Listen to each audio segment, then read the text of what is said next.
પાપીને રામ અને વિચારીને ભીષ્મ કઈ એવી અણઘટિત જો કવિતાઓ ઉચ્ચરશો તો એવા યાર કવિરાજના ગુના પછી ઓલો પ્રભુ કેમ માફ કરશે?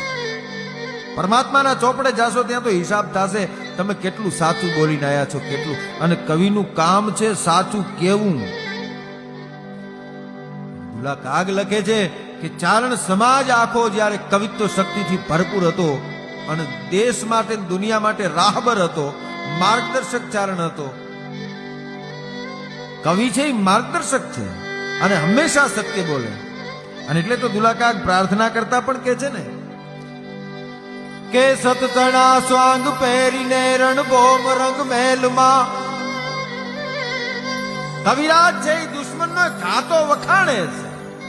રણ મેદાનમાં પોતાના રાજાની સાથે કવિતા લાઈવ ટેલિકાસ્ટ લખવા માટે જ્યારે રણ મેદાનમાં કવિરાજ ગયો હોય ને અને દુશ્મન છે એ ઘા કરે તો એના દુશ્મનનો ઘાતો વખાણે ને એમાં કવિતા તો લખે જ છે.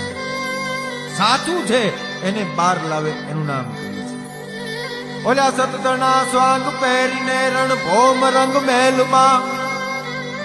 દુલા કાગ કે અમે અસતના દાંત ઝેર્યા પણ અંબિકા તુજ તણાંગે જ પુત્રો યમે એ ગાજ સતના સાંભળા પાઠ પહેર્યા.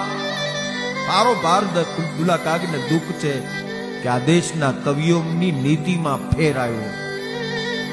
બાકી સતતણા સ્વાંગ પહેરીને રણભોમ રંગ મહેલમાં અમે અસતના દાંત ઝેર્યા. અંબિકા તુજ તણા એ જ પુત્રો અમે આજ અસતના સાંભળા પાઠ પહેર્યા.